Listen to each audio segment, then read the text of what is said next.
Helicopter बंद करो। ओम नमो भगवते वासुदेवाय।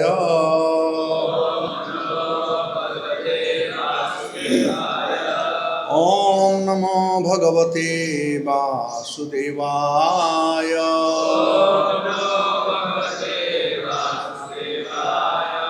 ओम नमो भगवते वासुदेवाय।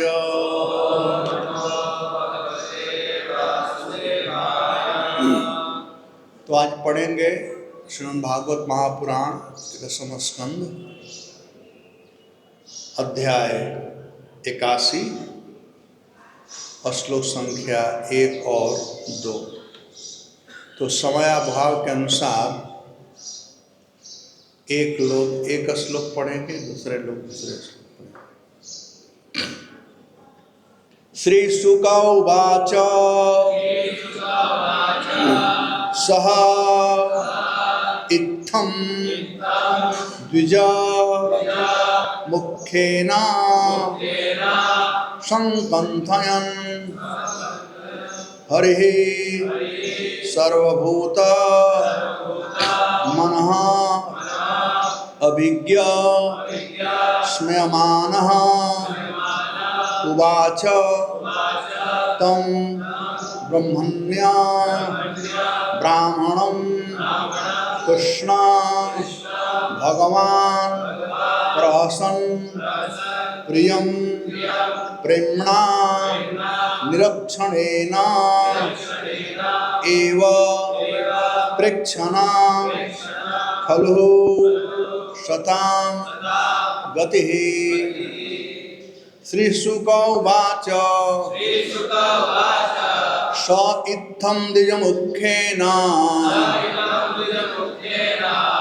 सह संकथयन् हरि सर्वभूतमनोविज्ञः स्मयमानम् उवाच तं ब्रह्मण्यो ब्राह्मणं कृष्णो भगवान् प्रहसन् प्रियं प्रेम्णा निरीक्षणेनैव प्रेक्षन् खलु शतां गतिः। श्री शुक उवाच स इत्थं द्विजमुख्येन सह संकथयन् हरि सर्वभूतमनोविज्ञः स्मयमानम् उवाच तं ब्रह्मण्यो ब्राह्मणो कृष्णो भगवान् प्रहसन् प्रियं प्रेम्णा निरीक्षणेनैव प्रेक्षन् खलु शतां गतिः। श्री भगवान् उवाच श्री शुक उवाच स इत्थं द्विजमुख्येन सह संकथयन् हरि सर्वभूतमनोविज्ञः स्मयमानम् उवाच तं ब्रह्मण्यो ब्राह्मणं कृष्ण भगवान् प्रहसन् प्रियं प्रेम्णा निरीक्षणेनैव प्रेक्षन् खलु शतां गतिः।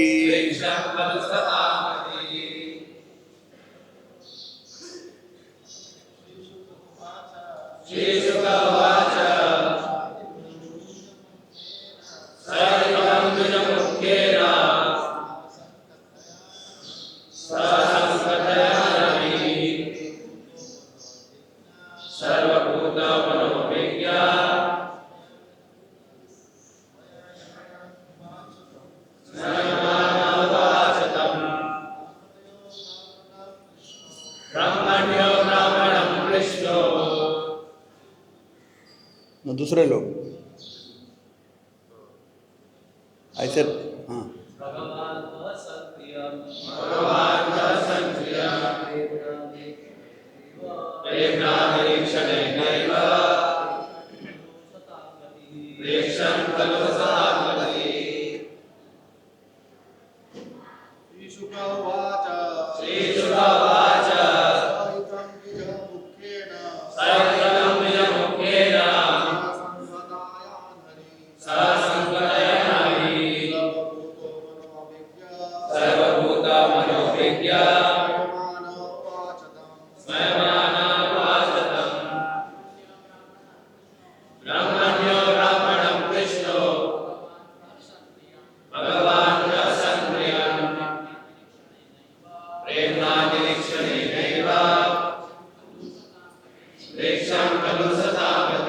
माता जी लोग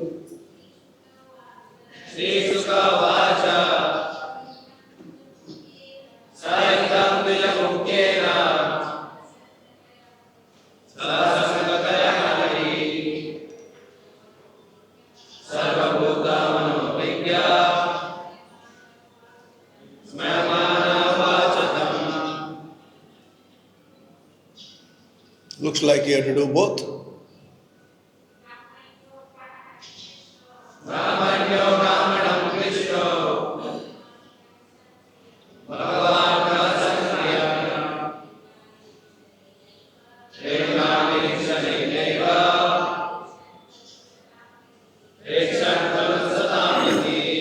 सः श्री सुखदेव उवाच,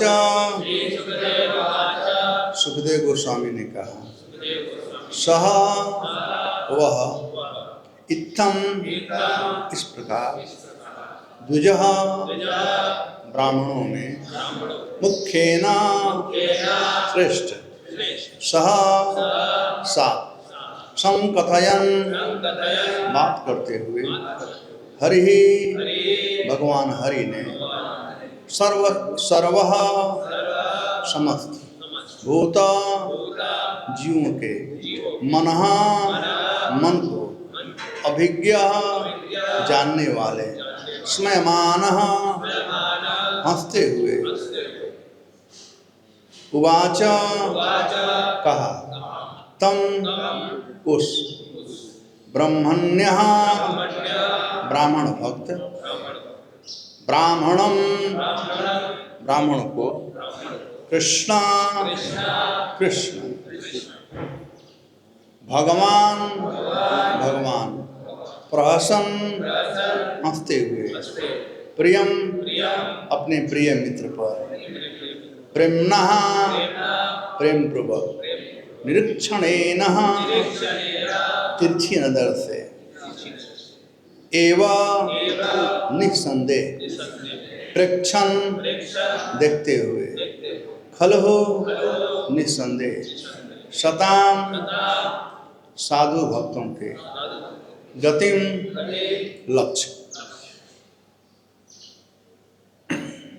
अनुवाद का तात्पर्य। श्रील प्रभुपाद की जय। श्री सुखदेव गोस्वामी ने कहा, भगवान हरि अर्थात कृष्ण सभी जीवों के हृदय में भली भांति सभी जीवों के हृदय से भली भांति परिचित हैं और वे ब्राह्मणों के प्रति विशेष रूप से अनुरक्त रहते हैं। ये थोड़ा साउंड कम करो, हो जाता है।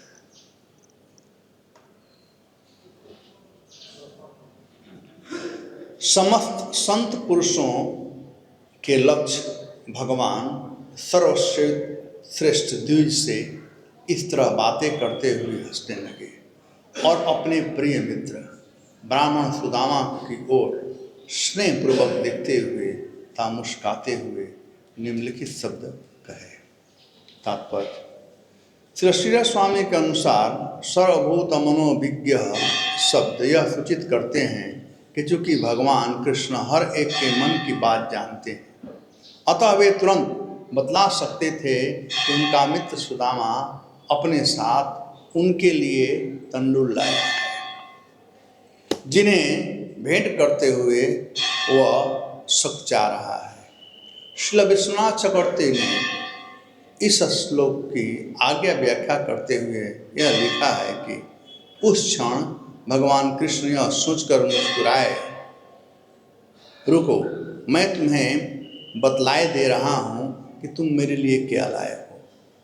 उनकी मुस्कान तब अट्ठास में बदल गई जब उन्होंने सोचा, तुम आखिर कितनी देर तक अपने वस्त्र में छिपे इस अमूल्य उपहार को रखे रहोगे।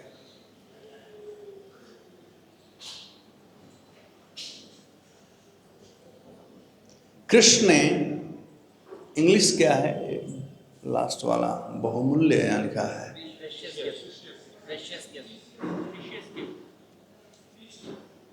ओके। कृष्ण ने बहुमूल्य, ये ठीक शब्द नहीं है, अनमोल ठीक होगा।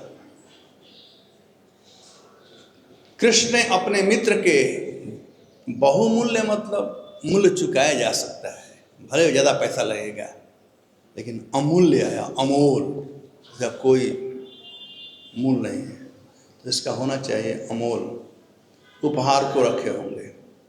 कृष्ण ने अपने मित्र के वस्त्र के भीतर छिपी पोटली पर दृष्टि डाली और अपनी प्रेम भरी चितवन से सुदामा को बतला दिया, तुम्हारी दुर्बल चमड़ी के नीचे से झलकती नसें तथा तुम्हारे फटे पुराने वस्त्र यहाँ पर उपस्थित प्रत्येक व्यक्ति के आश्चर्य में डालने वाले हैं, किंतु दरिद्रता के ये लक्षण केवल कल प्रातः तक ही टिक पाएंगे।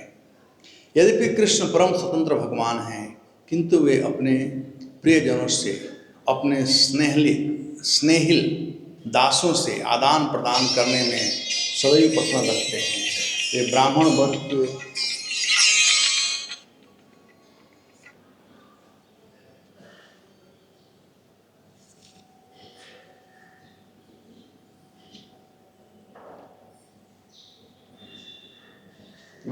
वर्ग के कृपालु संरक्षक होने के नाते ब्राह्मणों का जो अपनी निरपेक्ष भक्ति के कारण अतिरिक्त योग्यता रखते हैं, पक्ष लेते हुए आनंदित होते हैं। ओम अज्ञानतिमिरान्धस्य ज्ञानाञ्जनशलाकया चक्षुर्मिलितं येन तस्मै श्रीगुरवे नमः। नमो विष्णुपादाय कृष्णप्रेष्ठाय भूतले श्रीमते भक्तिवेदांत स्वामिनिति नामिने। नमस्ते सारस्वतीदेवे गौरवाणी प्रचारिणे निर्विशेष शून्यवादी पाश्चात्य देश तारिणे। जय श्री कृष्ण चैतन्य प्रभु नित्यानंद श्री अद्वैत गदाधर श्रीवासदि गौर भक्तवृंद। हरे कृष्णा कृष्णा कृष्णा हरे हरे, हरे राम राम राम हरे हरे। हरे कृष्णा। तो दशम स्कंद भागवतम को 5 भागों में बांटा गया है। प्रथम जो है वो जन्म प्रकरण, जिसमें भगवान के जन्म का वर्णन किया गया है 4 अध्यायों में। उसके बाद 28 अध्यायों में भगवान तामसिक प्रकृति के असुरों का वध किए, जो तामस प्रकरण कहलाता है। उसके बाद अन्य 28 अध्यायों में भगवान ने राजसी प्रकरण के लोगों को दमन किया, राजाओं को, उसका वर्णन किया गया है। और फिर 21 अध्यायों में भगवान को जो सात्विक प्रकरण कहा जाता है, भगवान के विवाह इत्यादि का वर्णन है। और जो अंतिम प्रकरण है, इसे ऐश्वर्य प्रकरण भी कहा जाता है और सात्वत प्रकरण भी कहा जाता है।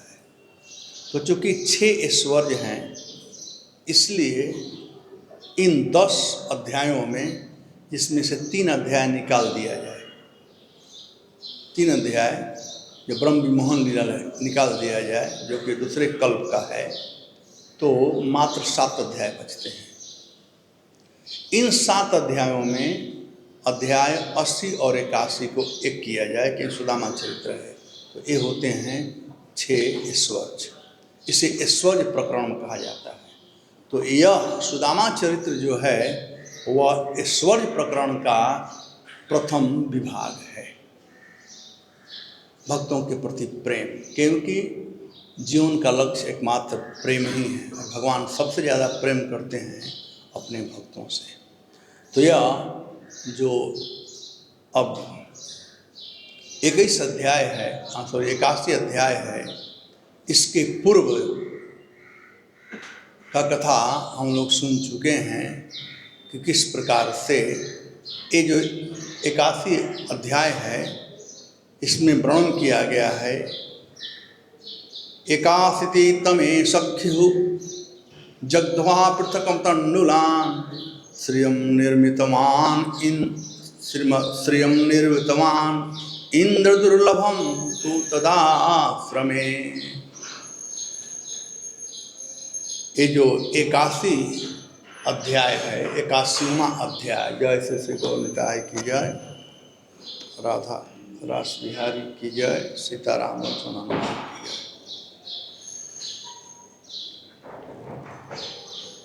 तो इस अध्याय में बताया गया है कि भगवान किस प्रकार से अपने सखा का तंडुल यानी चिड़ा ग्रहण किए और उसके बदले में श्रियम निर्मितवान, भगवान उनके लिए बहुत सुंदर महल बनाए, धन संपत्ति का व्यवस्था किया है।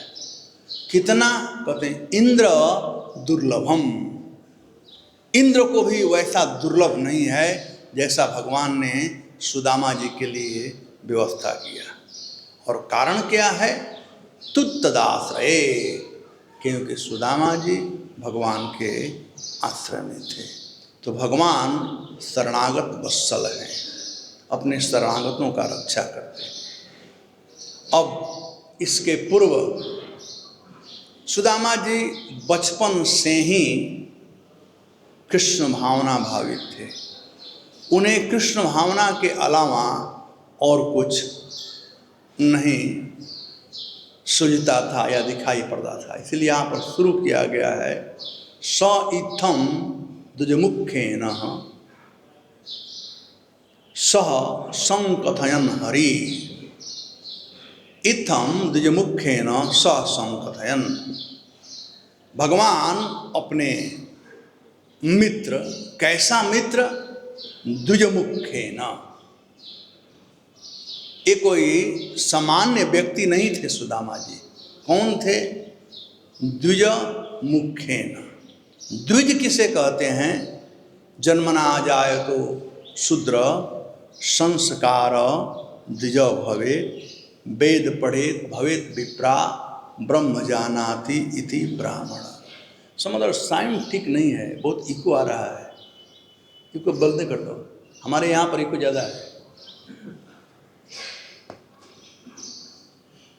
तो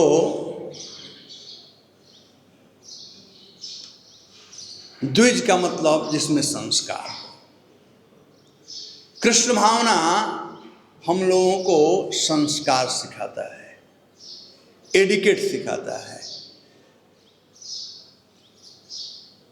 भगवान जिनके पास संस्कार होता है उनसे वार्ता करते हैं। संस्कार कई एक प्रकार का होता है, जैसे छोटे लोग बड़े को सम्मान करें, ये संस्कार है। बड़े लोग छोटे को प्यार करें, ये बड़ों का संस्कार है। बड़े लोग कुछ बोल भी देते हैं तो छोटे लोग स्वीकार कर लेते हैं, ये संस्कार है। इस प्रकार से अनेक प्रकार के संस्कार बताए गए हैं। तो कहते हैं द्विज मुखेन, यानी संस्कारी लोग जितने थे उनमें से सर्वश्रेष्ठ थे सुदामा जी, क्योंकि भक्त थे। जो भक्त होता है सबसे बड़ा संस्कारी होता है। सबसे बड़ा संस्कार यही है कि भगवान को भगवान के रूप में माने, ये सबसे बड़ा संस्कार है। जो भगवान को नहीं मानता है वह अनकल्चर्ड है। जो भगवान को नहीं सम्मान करता है वो किसी क्या सम्मान करेगा। जो भगवान को सम्मान करता है वही दूसरे को सम्मान करना जानता है, या जो दूसरे को सम्मान नहीं करता है वो सही में भगवान को सम्मान नहीं करता है, तो भगवान के लिए प्रिय नहीं है। तो यह द्विजमुखेन शब्द इम्पोर्टेंट है, यहाँ पर सब इम्पोर्टेंट है। लेकिन वैष्णव को कैसा होना चाहिए? संस्कारी होना चाहिए। और ऐसे वैष्णवों के साथ में सह संकथयन, इत्थम मतलब इस प्रकार से, आगे का अध्याय शुरू कर रहे हैं। इत्थम इस प्रकार से, संकथयन द्विजमुखेन सह, जो ब्राह्मणों में संस्कारियों में जो श्रेष्ठ सुदामा जी थे उनके साथ में संकथन कर रहे हैं, बात कर रहे हैं। तो भगवान जब द्वारिका से चले, सुदामा जब पोरबंदर से चले तो रास्ते में उन्हें कुछ भान नहीं था। उन्हें एकमात्र यही स्मृति बनी हुई थी कि मैं अपने प्रिय मित्र कृष्ण से मिलने जा रहा हूं। बड़े वेग से चले और उनका स्वास्थ्य भी उतना ठीक नहीं था, क्योंकि सुदामा जी कृष्ण भक्ति का ज्ञान लोगों से देते थे, लेकिन उसके बदले में कुछ लेते नहीं थे। आजकल कथा होती है, भागवत कथा होती है, प्रभुपाद जी कंडेम करते हैं तो लोग फी चार्ज करते हैं। भागवत कथा का फी नहीं होता है। सुदामा जी कुछ मांगते नहीं थे, जो लोग दे देते थे उससे चलता था घर गृहस्थी। यदि वो फी लेना शुरू करते तो धनी हो गए थे होते। फिर उनकी पत्नी को कहना नहीं पड़ता कि आप जाइए और कृष्ण से कुछ लेकर के आइए। इस प्रकार से सोचते हुए सुदामा जी आ रहे थे और भूखे थे, प्यासे थे। एक समय आया कि सुदामा जी बेहोश होकर के मूर्छित गिर पड़े। जब सुदामा जी पोरबंदर से निकले कृष्ण के चिंतन में, कृष्ण के लिए निकले, तो कृष्ण भी देख रहे थे। और जब मूर्छित हो गए सुदामा तो भगवान ने तुरंत गरुण को भेजा और कहा, गरुण जी जाओ, जिस अवस्था में सुदामा है उनको वैसे ही ला करके द्वारका के पास रख देना, डिस्टर्ब मत करना। देखिए, गरुण जी के पंख में अमृत वर्षा होती है, चारों वेदों की प्रतिध्वनि होती है। गरुण जी चाहते तो उनकी मूर्छा को दूर कर सकते थे, लेकिन भगवान ने कहा था कि ऐसा कुछ मत करना। तो गरुण जी वैसे ही लेकर के आए द्वारका से बाहर, एक वृक्ष के नीचे उनको वहाँ पर रख दिए जैसे वृक्ष के नीचे थे। जब मूर्छा टूटा, सुदामा जी के जब उठे तो देखे तो बहुत सुंदर सुंदर महल दिखाई पड़ रहे थे।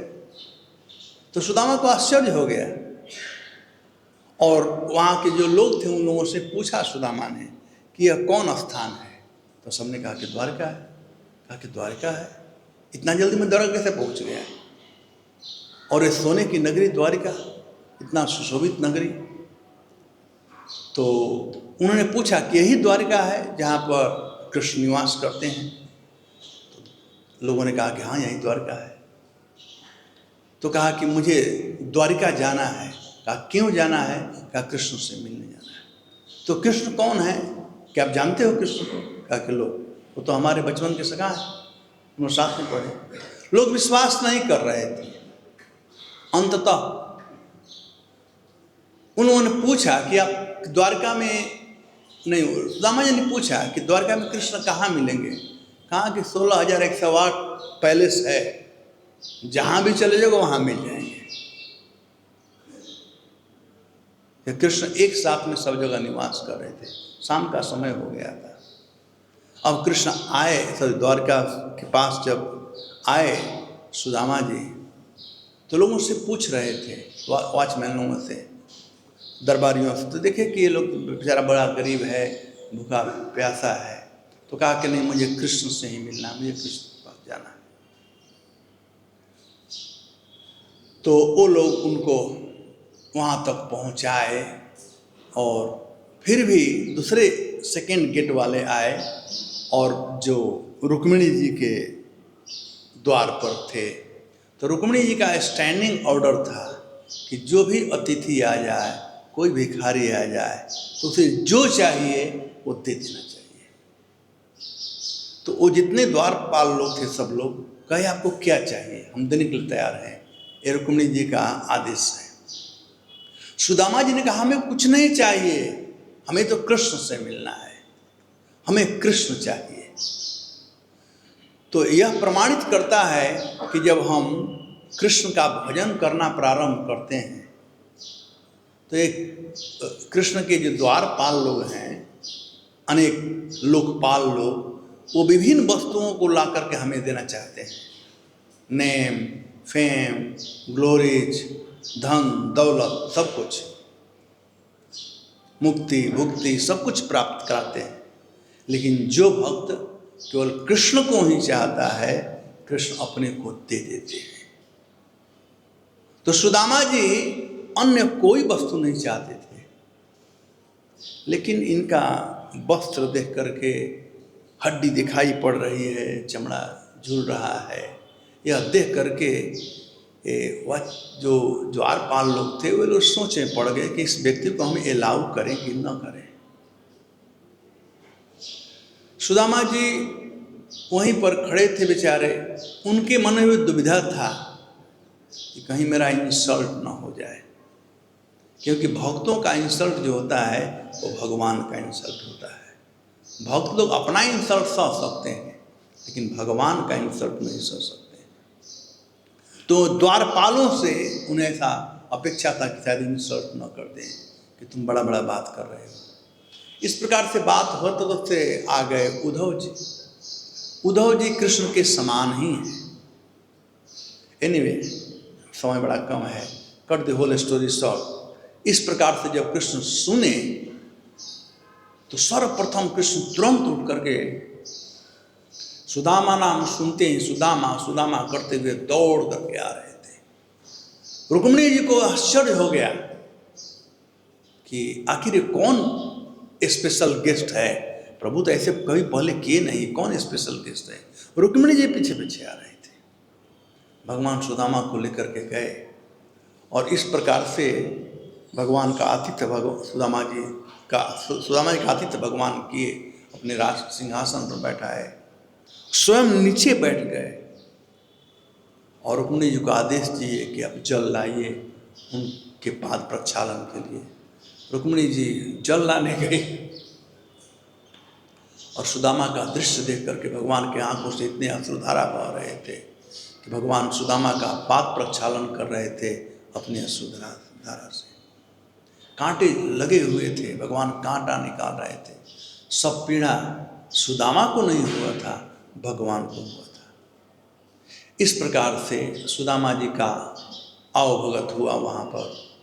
अब सोने से पहले भगवान सुदामा का पाद संवाहन कर रहे हैं, पैर दबा रहे थे, और उसी समय ये वार्ता होने लगी।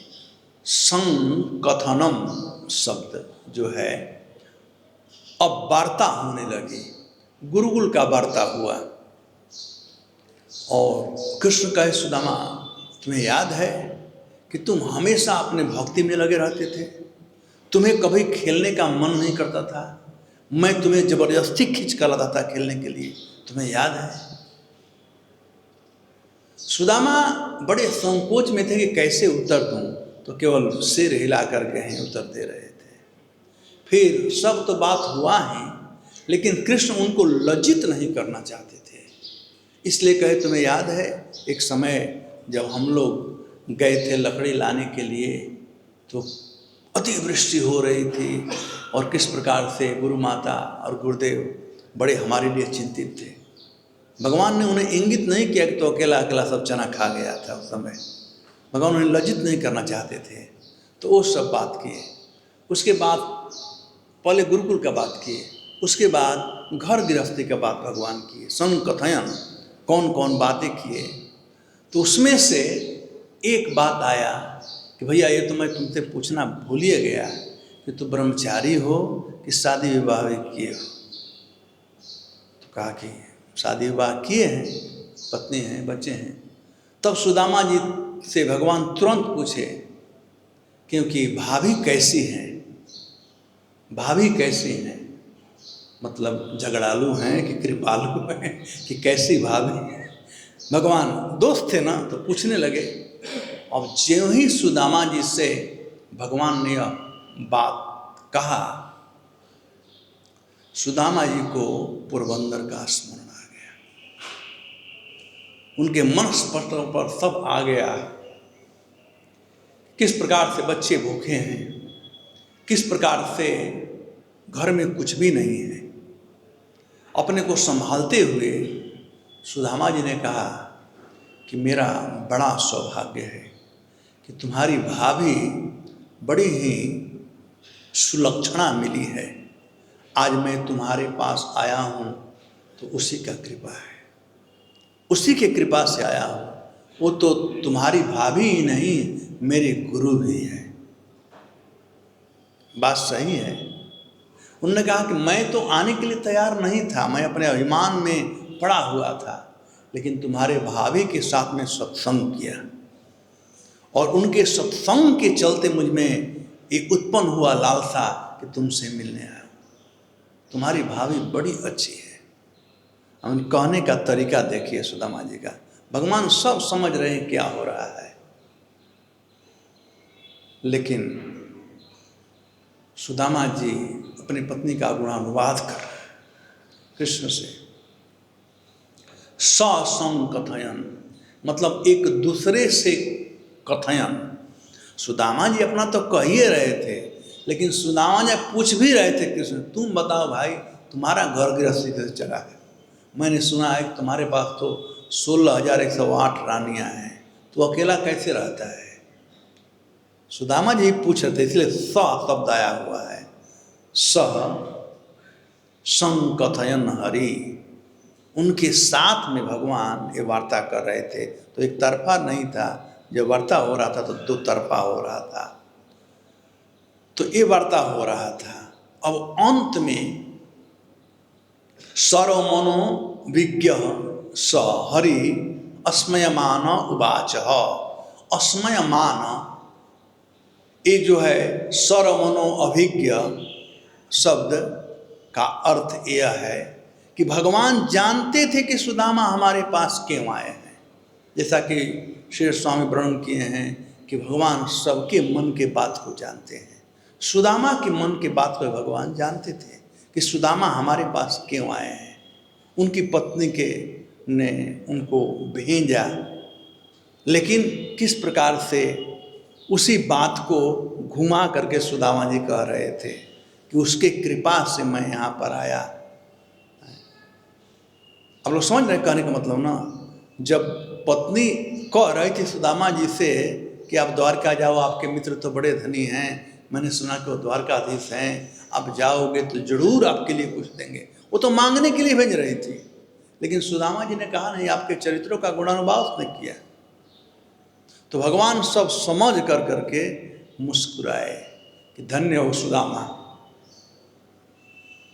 धन्य हो सुदामा, कि किस प्रकार से तुम सत्य को छिपा करके और वास्तविकता अनवास्तविकता को छिपा करके सत्य को प्रकट कर रहे हो। वास्तविकता यही था कि सुदामा जी बड़े गरीब थे, घर में बच्चों के लिए ये नहीं था, लेकिन सत्य को प्रकट कर रहे हो। पत्नी ने प्रेरणा दिया, भले कैसे भी कहा, गाली देकर कहा, कैसे भी कहा, लेकिन कृष्ण के पास भेजा। तो अक्रूर जी जब कंस के पास से जब निकले और कंस ने कहा तुम जा करके कृष्ण सुदामा को लेकर, सॉरी कृष्ण बलराम को लेकर के आओ, मैं उन्हें वध करना चाहता हूँ। अक्रूर जी सोचे भले ठीक, तुम वध करो, तुम्हारा काम है, लेकिन तुम मुझे कृष्ण के पास भेज रहे हो, तुम मेरे गुरु हो। गुरु वही होता है जो कि शिष्य को कृष्ण के पास भेजता तो इस सब बातों को समझ करके सुदामा के दृढ़ता को समझ करके भगवान हंसे। स हरि अस्मेमानम उवाच। ऐसा कहते भगवान हंसे, लेकिन हंस करके कहना शुरू किए। उवाच शब्द लास्ट वार्मजन पहले आया हुआ है, उवाच तम या मतलब निश्चय ही उनसे कहे। भगवान कैसे हैं, दूसरे श्लोक में भगवान का गुणानुवाद किया गया है। कहते ब्रह्मण्य भगवान कृष्ण। भगवान कृष्ण कौन है? ब्राह्मणों के देवता हैं। नमो ब्रह्मण देवाय, तो वहीं पर है ब्रह्मण्य। नमो ब्रह्मण देवाय, तो ब्राह्मणों के देवता। तो ब्रह्मण्य भगवान कृष्ण। भगवान कृष्ण कौन है? ब्राह्मणों के आराध्य हैं, या ब्राह्मणों को जो आराधना करते हैं। ब्रह्मण्य भगवान कृष्ण। भगवान कृष्ण कौन है? जो ब्राह्मणों का आराधना करते हैं। तो ब्राह्मणों का आराधना करने वाले भगवान, सुदामा भी ब्राह्मण है, इसलिए कहा गया है ब्रह्मण्यो ब्राह्मणम। ब्राह्मणम है सुदामा के लिए, और ब्रह्मण्यो भगवान का गुणानुवाद किया गया। ब्रह्मण्यो भगवान कृष्ण। भगवान कृष्ण कैसे हैं? जो ब्राह्मणों का पूजा करते हैं। वही भगवान प्रेमणा निरीक्षणे ने वह, एवं मतलब निश्चय ही। भगवान सब तो समझिए गए, भगवान ये भी समझे कि भाभी इनको खाली हाथ नहीं भेजी है। मैं कितने बार बताया कि जब भी हम भगवान के पास जाएं, जब भी हम मंदिर में आएं, जब भी गुरु के पास जाएं, सगे संबंधी के पास जाएं, डॉक्टर के पास जाएं, वैद्य के पास जाएं, राजा के पास जाएं, इनके पास खाली हाथ नहीं जाना। 6 स्थानों पर खाली हाथ नहीं जाना चाहिए। तो कृष्ण को यदि भगवान माने तो भी, यदि सुदामा का सखा माने तो भी, दोनों परिस्थितियों में सुदामा खाली हाथ नहीं आता। पहले कल्चर था, आजकल थोड़ा खत्म हो गया है, लेकिन पहले कल्चर था, खाली हाथ कोई नहीं आता था। तो कृष्ण जानते थे कि सुदामा खाली हाथ नहीं आए हुए हैं, कुछ लेकर के आए हैं। सर्वमनोभिज्ञ, वो जानते भी थे कि क्या लेकर के आए। सर्वमनोभिज्ञ, वो जो बात कह रहे हैं वो सही बात नहीं घुमा कर कह रहे हैं, वो भी जानते हैं। और ये भी जानते हैं कि हमारे लिए कुछ लेकर के आए, लेकिन छिपा रहे हैं। ब्रह्मण्य भगवान कृष्ण प्रेमणा निरक्षणे न वह भगवान श्री कृष्ण अब देख रहे थे, निरीक्षण कर रहे थे, देख रहे थे सुदामा को कि क्या और क्या कह रहे हैं। मानो निरीक्षण मतलब भगवान ने सुदामा से पूछा कि भाभी ने हमारे लिए कुछ भेजा है कि नहीं, और सुदामा जी मुंह डुला दिया कि नहीं, कुछ भी नहीं भेजा है। तो भगवान प्रेम भरी चितवन से सुदामा जी के इसको देख रहे थे। वहाँ एक भक्त वर्णन करते हैं कि भगवान चाहते थे उसे ग्रहण करना, और भगवान, लेकिन सुदामा जी अपना सिर नीचे रखे थे और दबा करके रखे थे। तब भगवान उनका मन भटकाना चाहते थे। तो भगवान ने कहा, सुदामा आपने ये देखा महल में क्या क्या चीज़ है? ये महल में बहुत कुछ चीज़ है। देखो, ये रामायण का पूरा भगवान श्री राम के गताओं का वर्णन किया गया, ये वेद स्तुति की गई है। आप तो ब्राह्मण हो, ब्राह्मणों की रुचि उसमें होती है। तो भगवान के विषय में लिखा हुआ है, राम के विषय में ये लिखा हुआ है, वेदों का ऋचा लिखा हुआ है। तो सुदामा जी ऊपर देखने लगे, तो भगवान खींच लिए। तो अब वहीं पर एक बात और एक भक्त ने कहा है, कब तक क्लास है कि मैं तो चलते रहूँ हैं, खत्म? ओके, चलो वो कथा नहीं कहूँगा, इतना ही कहूँगा। निरीक्षणेन एव प्रियम ब्राह्मणम प्रहसन। तो जब सुदामा के परिस्थिति को भगवान समझ गए, देखिए याद रखिएगा, सर्वमनोभिज्ञ के 2 अर्थ हैं। एक तो सुदामा के परिस्थिति को समझ जाना, और सुदामा के परिस्थिति को समझ करके भगवान मुस्कुराए, हंसे नहीं। किसी की परिस्थिति पर हंसना नहीं चाहिए, वो बड़ा खराब होता है। इनफैक्ट लक्ष्मी जी हंस दी थी वहाँ पर कि आप इस गरीब ब्राह्मण से क्या बार बार पूछ रहे हो कि तुम्हारी पत्नी ने कुछ दिया है, तुम्हारी पत्नी कैसे, ये सब क्या पूछ रहे हो। कृष्ण को बहुत गुस्सा आया जब कृष्ण गरीब ब्राह्मण शब्द सुने, तो कृष्ण को बहुत गुस्सा आया और रुक्मिणी को भगा दिया, गिराओ, तुम्हारे मित्र को गरीब कह रही हो, हमारा मित्र गरीब हो सकता है? क्योंकि लक्ष्मी जी पीछे थी, लक्ष्मी जी आगे थी। जो लक्ष्मी को आगे कर ले, नहीं, लक्ष्मी जी पीछे थी, खड़ी थी पीछे, कृष्ण आगे थे। जो लक्ष्मी को पीछे कर सकता है वह कभी गरीब नहीं हो सकता है। जो लक्ष्मी को आगे रखता है वही गरीब होता है। यानी जो लक्ष्मी को मान देता है वह गरीब होता है, और जो केवल कृष्ण को ही मान देता है वह कभी गरीब हो ही नहीं सकता है। इसीलिए मैं कई बार कहा कि लक्ष्मी जी दो लोगों से परेशान रहती है। एक उन लोगों से जो लक्ष्मी को आगे रखते हैं, धर्म दें, पैसा मांगते रहते हैं, लक्ष्मी को अपने पास रखना चाहते हैं, यानी रावण प्रवृत्ति वाले। और एक ऐसे लोग जो लक्ष्मी को नहीं पूछते हैं, उनके प्रभु नारायण के पीछे पड़े रहते हैं, साधु। तो दो लोगों से लक्ष्मी जी परेशान रहती है, साधुओं से और कर्मियों से। तो प्रियम ब्रह्मणा प्रहसन, जब गरीबी पर भगवान केवल मुस्कुराए, कुछ बोले नहीं। जब कुछ ले करके आए हैं, छिपाए हुए हैं, भगवान देख लिए, निरीक्षण कर लिए कि सुदामा कुछ ले कर गया। एव निरीक्षणेन एव मतलब निश्चय, भगवान समझ गए कि सुदामा कुछ लेकर के आए हैं।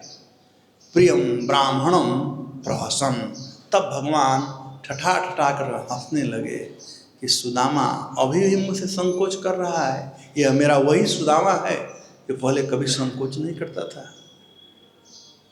प्रसन्न प्रेक्षण शताम गति खलु, यह है शताम गति, यह है संतों की गति।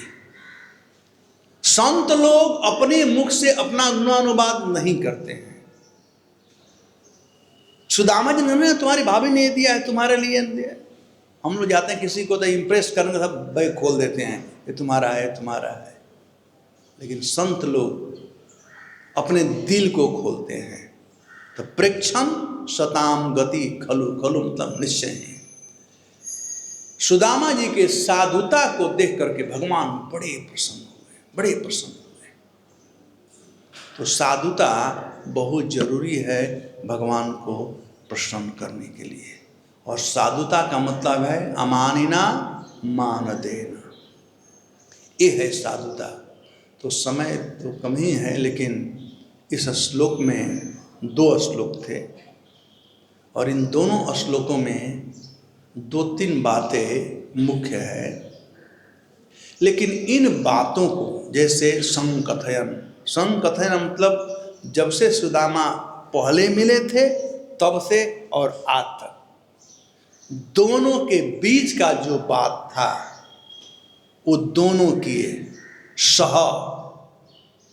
वो दोनों मिल करके हरि समकथयन हरि, समकथयन हरि, भगवान और सुदामा दोनों, यानी सुदामा पूछे और कृष्ण पूछे। एक बात सर्वमनोभिज्ञ, दूसरा बात कि भगवान अंतर्यामी है, सब कुछ जानते हैं, भगवान से कोई कुछ छिपा नहीं सकता है। सुदामा जी छिपाने का प्रयास किए लेकिन छिप नहीं पाया।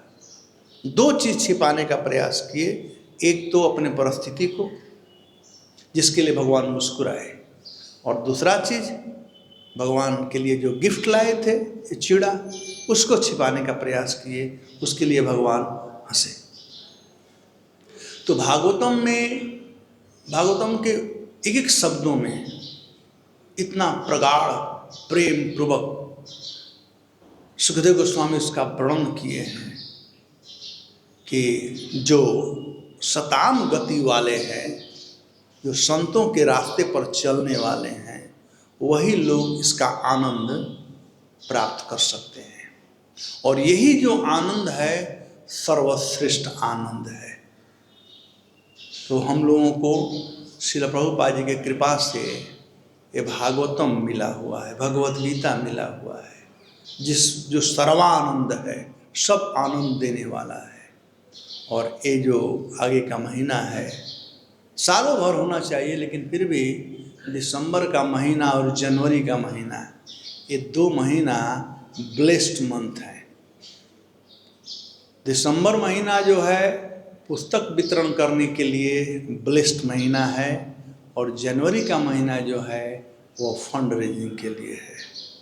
अभी आजकल नहीं होता है, नहीं तो पहले लाइफ मेंबरशिप मैराथन होता था जनवरी में, याद है मुकुंद माधव प्रभु, राधा कृष्ण।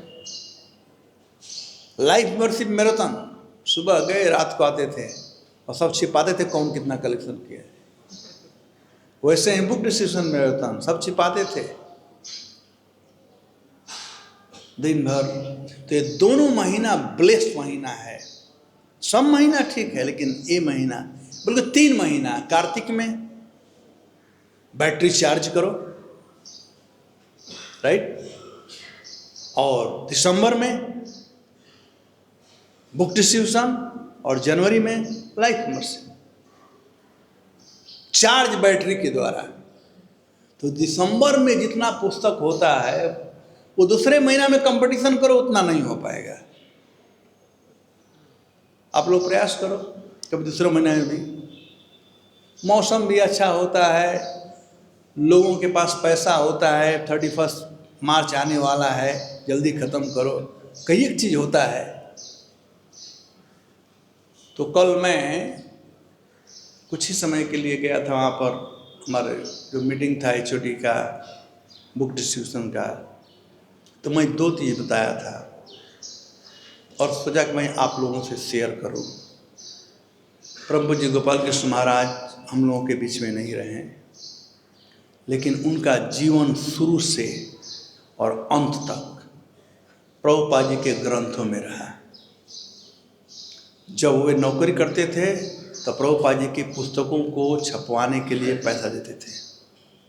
जब वे इंडिया आए तो उस समय अपने पास, मैंने सुना था गिरिराज स्वामी से कि एक छोटा सा हिंदी में मैगजीन आता था, हरे कृष्ण टुडे वाला, हरे कृष्ण समाचार, कुछ भी नहीं था। उसके बाद अनुवाद शुरू हुआ ग्रंथों का, तो महाराज अनुवाद भी कराए और पुस्तक वितरण भी किए, भक्तों को उत्साहित किए। अंतिम समय तक दिसंबर महीना में सब टेबल पर जाते थे। तो जो भी गोपाल कृष्ण महाराज को प्यार करता है, प्रभुपाद जी को प्यार करता है, उसे चाहिए इस महीना एक्स्ट्रा एफर्ट करे महाराज को प्रसन्न करने के लिए। महाराज बड़े खुश होंगे। प्रभुपाद में उनकी इतनी निष्ठा थी कि प्रभुपाद के ग्रंथ के अलावा दूसरा कोई किताब पढ़ते भी नहीं थे। हमारे घर में जितने किताब हैं उनसे आधा से ज़्यादा किताब महाराज के द्वारा दिया गया है। कोई लाकर दे देता था तो महाराज हमको बुलाते थे, कहते पंडित जी ले जाओ, लेकर जाओ इसको, तो मैं ले जाता था। एक बार मैं महाराज से कहा था कि महाराज सब लोग किताब लिखते हैं, आप भी किताब लिखो। तो हंसते हुए कहे कि प्रभुपाद जी ने 10,000 साल तक के लिए किताब लिख दिया है, अब नया लिखने की जरूरत क्या है। तो उनकी ऐसी प्रगाढ़ निष्ठा थी प्रभुपाद जी के ग्रंथों में, प्रभुपाद ग्रंथों के अध्ययन में और प्रभुपाद ग्रंथों के वितरण में। तो जो भी व्यक्ति जा रहा है, बैटरी चार्ज है लेकिन मोटर चालू करना पड़ेगा, चालू करोगे तो और चार्ज होगा। और उसके लिए क्या करना है, यदि आप जाओ पुस्तक वितरण करने के लिए तो प्रभुपाद जी के गीता या भागवत एक श्लोक उठाओ, पुनरावृत्ति करो श्लोक का, वर्ड बाय वर्ड मीनिंग पढ़ो, अनुवाद पढ़ो और तात्पर्य पढ़ो, और फिर जाओ पुस्तक वितरण करने के लिए। बैटरी चार्ज है लेकिन गाड़ी चालू होता है तो फिर और चार्ज होता है ताकि डिस्चार्ज न होने पाए। चार्ज बैटरी है लेकिन चार्ज बैटरी भी छोड़ दोगे तो डिस्चार्ज हो जाएगा ना। लेकिन मोटर गाड़ी में चलता रहेगा तो उतना ही पावर रहेगा। तो वैसे ही आप सब लोग 1, 2, 3 जितना भी पढ़ सको, 1 आध 2 श्लोक पढ़ करके और पुस्तक वितरण करने जाओ, फिर देखो। उसके बाद सब चीज़ में by hook and crook distribute the book, कैसे भी पुस्तक वितरण करना है और सही में करना है। आजकल सुंदर वातावरण है भारतवर्ष में, सब लोग सनातन धर्म का बात कर रहे हैं, है ना। सब जगह सनातन सनातन चल रहा है, लेकिन इस्कॉन ही एक ऐसा है जो सनातन धर्म के विषय में बतला सकता है। नॉलेज जो है इस्कॉन के पास। आप लोग यूथ यहाँ पर हो, आज के यूथ लोग रिचुअल में विश्वास नहीं करना है कि नहीं। मंदिर में जाओ, नारियल तोड़ो, वो सिंदूर डालो, कोई विश्वास करता है? कोई नहीं। इस्कॉन के मंदिर देखो कितना साफ है, ना रिचुअल। वो हमारे पास रिचुअल नहीं है। तो लोगों को आस्था है इस्कॉन में, और इस्कॉन के पास नॉलेज भी है एक ग्रंथों के रूप में। तो आप लोग जाइए, जो स्पॉन्सरशिप करा रहा है, एक तो स्पॉन्सर कराइए इन ग्रंथों को यूथ के लिए। कई एक सरकार है, हरियाणा सरकार, मध्य प्रदेश सरकार, राजस्थान सरकार इस्कॉन से MOU साइन कर रहा है ताकि समस्त स्कूल कॉलेजों में पुस्तक वितरण किया जाए। आज महाराष्ट्र का रिजल्ट आने वाला है। मैं कल बताया मैनेजमेंट को कि आप लोग भी MOU साइन कराओ। जितने महाराष्ट्र में स्कूल कॉलेज है, मनमोहन प्रभु, सब में कंपटीशन कराओ, और गीता हम व्यवस्था कराएंगे। दूसरा बात, कुंभ मेला आ रहा है। अभी कुंभ मेला आ रहा है, तो कुंभ मेला में साधुओं के लिए हम पुस्तक वितरण करेंगे। कल हम 3 आदमी के पास गए और यही 2 बात कहे कि हमको कुंभ मेला में साधुओं को वितरण करना है और यूथ लोगों को। कल 4000 गीता हो गया। स्पॉन्सरशिप 1000 दे दिए लोग। पैसा मत कोट करना कितना पैसा है, पहले पुस्तक कंफर्म कराना तब पैसा पूछना। अभी अगर कंफर्म करेंगे तो ना नहीं बोलेंगे। तो मैंने कहा आपको 1000 देना है। हाँ प्रभु मैं 1000 करता हूँ। कितना दाम है? 210 रुपया। गिर रहे हैं। कहा ठीक है कोई बात नहीं, पैसा पहले मत मांगना, पहले किताब कंफर्म कराओ बुक, बाद में पैसा बोलना। जो स्पॉन्सर कराते हैं उसके लिए, और जो पुस्तक वितरण करने जा रहे हैं उन लोगों को चाहिए कि श्लोक 1 या 2 पढ़ करके वो वितरण करें। जो लोग कांग्रेगेशन प्रीचिंग कर रहे हैं, बॉक्स बनाओ, बुक बॉक्स। अमेरिका में ऐसा होता है, वो पूरा एक किताब नहीं देते हैं, पूरा बॉक्स देते हैं, पूरा सेट देते हैं। तो आप लोग बॉक्स बनाओ 10 गीता का, 20 गीता का, और पूरा सेट दो जितने कांग्रेगेशन है। हरादास कहाँ है? वो है, तुम कांग्रेगेशन कौन देखता है? मुकुंद माता प्रभु आपका एरिया है ना, आपका एरिया है ना congregation. Each congregation should get 2 box, 50-50 book, 100 book, एक परिवार को चलो बांटो, लाइक दैट, गिव बॉक्स। जितना हो सके इस महीने में, दिसंबर में पुस्तक वितरण करें, और बैटरी को डिस्चार्ज मत होने देना, क्योंकि जनवरी में इस साल हम लोग लाइफ मेंबरशिप शायद निरूपण भी करेंगे, हैं? राधा कृष्ण प्रभु हमारे लीडर रहेंगे, ठीक है। और तब जब बैटरी जब ये हो जाएगा तब मायापुर फेस्टिवल जा सकते हो आप लोग अच्छा से। धन्यवाद। हरे कृष्णा। कोई प्रश्न है? हाँ, राधा कृष्ण प्रभु।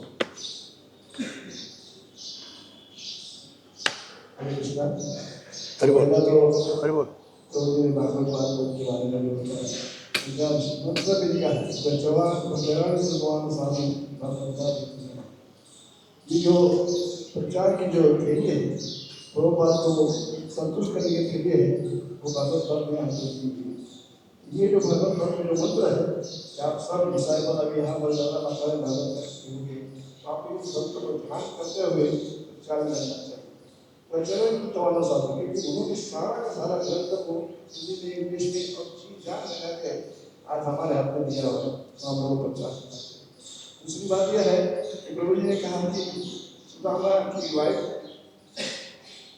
बड़ी गुरु है या अहमियत में बहुत है, लेकिन मैं एक पुस्तक से सुना था कि सुधा की वाइफ को बहुत गाली देती थी, जो 1000 बार उनको कहा कि कृष्ण के पास जाओ, कृष्ण के पास जाओ, क्योंकि जब बच्चे भूखे रहते हैं तो माँ को कष्ट होता है।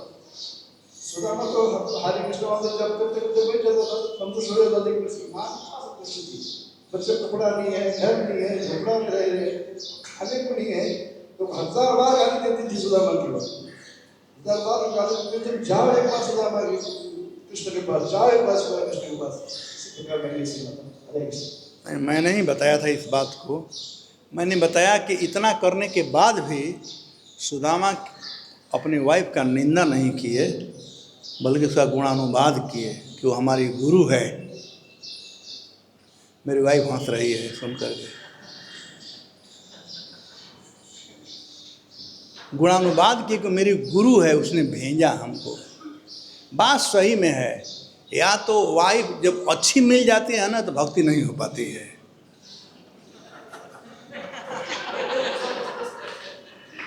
एक बार एक साधु थे और उनकी वाइफ बड़ी खराब थी, खूब उनको उल्टा सीधा बोलती थी, गाली गलौज करती थी।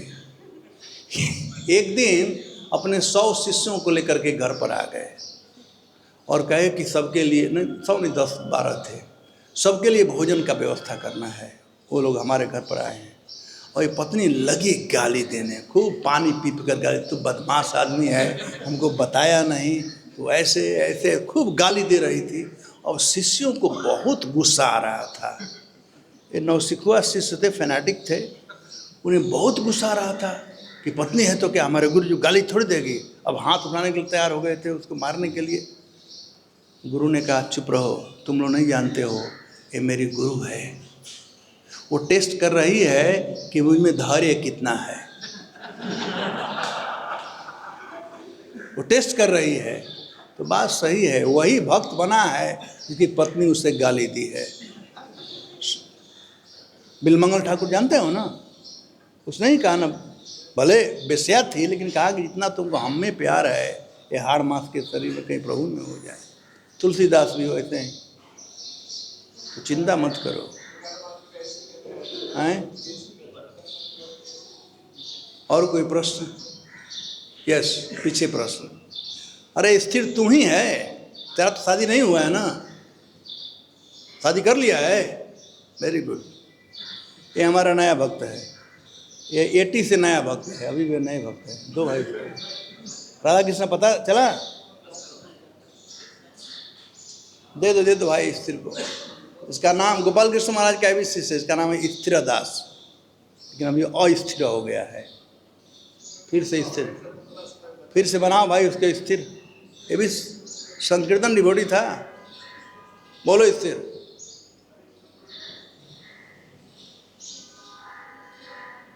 जब तू शादी नहीं किया तो कर रहा है स्थिर? आ जाओ और टेम्पल कमांडर से मिल लो फिर से। अब गुरु जी चले गए तो कुछ करो सेवा उनका।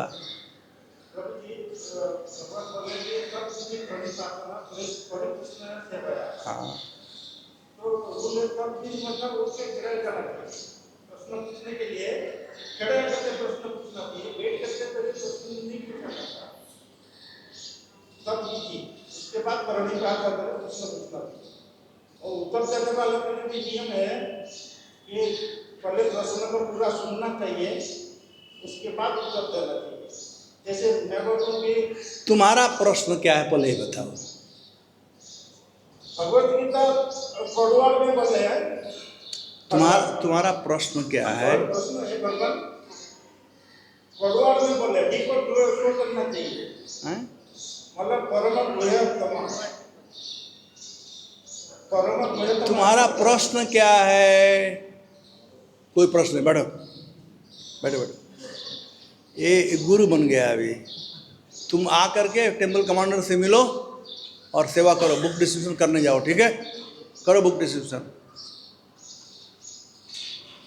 अच्छा लड़का था, इसलिए पता नहीं जन लोगों का दोस्त था।